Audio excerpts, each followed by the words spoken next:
Please अपनी setting कर लीजिए, प्रभु के सामने रोइए, बैठिए, गिड़गिड़ाइए और सेटिंग कीजिए। आप मेरी बात समझ रहे कि नहीं?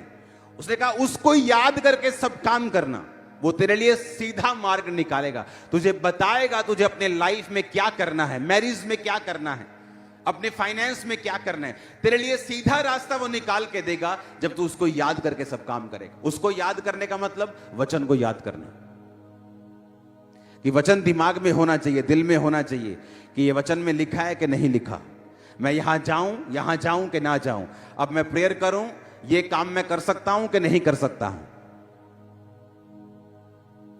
आप दुनिया को नाराज नहीं करना चाहते, आप उनके सारे त्योहारों को भी मानना चाहते हो और जीसस को भी खुश करना चाहते हो। ऐसा पॉसिबल नहीं। एक जना खुश होगा, या उनको कर लो या जीसस को कर लो, दैट्स इट। और जीसस के हाथ में वो लाइफ है जैसे दुनिया का कोई अमीर बंदा भी आपको नहीं दे सकता। वो लाइफ उसके हाथ में है, आप लोगों के लिए, आपके बच्चों के लिए, आपके जनरेशंस के लिए वो सोचता है। वो आपके लिए अकेला नहीं सोच रहा। आमीन। इसलिए वो शिक्षाएं भूल जाओ जो आपने सीखी हैं मसीह में आने से पहले। अनलर्न कर दो, उसे निकाल दो और अपने दिमाग को रिन्यू करो। रोमियो का वचन कहता है कि अपने मन को, अपनी स्पिरिट को रिन्यू करना है। जैसे स्पिरिट तुम्हारी बपतिस्मा लेने के बाद नहीं हुई, अब अपने मन को ट्रांसफॉर्म करना है, अपने दिमाग को ट्रांसफॉर्म करना है, वचन के अनुसार उसको चलाना सिखाना है। उसमें फायदा किसका होगा? आपका।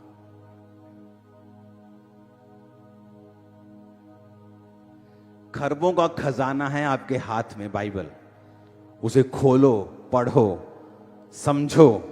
खुदा बात करेगा आपसे, दिमाग हिल जाएगा जिस दिन वो बात करेगा। बोलेगा या परमेश्वर तू सचमुच जीवित परमेश्वर है, मैं कहां फंसा हुआ था, तू मुझे कहां लेके जाना चाहता था।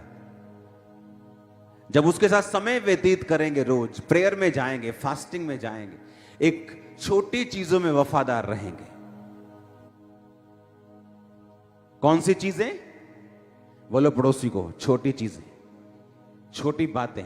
अगर आप उसमें वफादार रहेंगे परमेश्वर के साथ, वो आपको बड़ी चीजें देगा, बड़ा मसा देगा, बड़ी सेवकाइयां देगा, बड़े काम देगा, बड़े फाइनेंस देगा। आमीन। ऊंचे वाला चाहिए चर्च। हालेलुया। किसी के गिरने का कारण नहीं बनना, किसी की तरक्की का कारण बनना है। हालेलुया। कई बार अब टेस्टिमनी सुनते हैं कि मैं 35 साल से वेट कर रही थी बेबी का, मैं 22 साल से वेट कर रही थी। एक दिन आपने प्रेयर की थी स्पेशल आगे बुला के, वो क्या था? परमेश्वर ने उस दिन प्रोफेटिक वर्ड दिया कि आज इनको आगे बुलाकर इन पे स्पेशल प्रेयर करना है। और अब तक टेस्टिमनीज आती हैं उन चीजों की, सुनते हो आप ना। अब क्या होगा जब परमेश्वर आपको आवाज देता है, उसमें आपकी हीलिंग भी छुपी रहती है, डिलीवरेंस भी छुपी रहती है। और जब बिना आवाज के एक पास्टर काम करेगा, वो स्ट्रगल करेगा अपनी लाइफ, सेवकाई में स्ट्रगल, फाइनेंस में स्ट्रगल, हर चीज में उसको स्ट्रगल लगता है। और बहुतेरे तो बुलाए नहीं गए हैं इंडिविजुअल सेवा करने के लिए, अलग सेवा करने के लिए नहीं बुलाए गए, पर उनको शौक है। आपको शौक है, इसका मतलब ये नहीं परमेश्वर ने उसको अप्रूव कर दिया। आपको एग्जैक्ट मालूम होना चाहिए प्रभु ने आपसे क्या काम लेना है।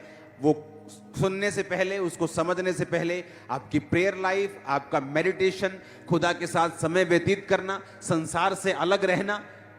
आप उसी संसार में रह सकते हो, वही जॉब कर सकते हो, लेकिन उनके जैसे काम, उनके जैसे थिंकिंग, थॉट, ठट्ठा, मजाक, ही हु आप बंद कर सकते हो। क्योंकि आपको एक ग्रेटर रिस्पॉन्सिबिलिटी प्रभु ने दी है, एक ग्रेटर कॉलिंग आपकी है, एक बड़ा काम करने की, लोगों को बचाने की, एक हायर लाइफ जीने की।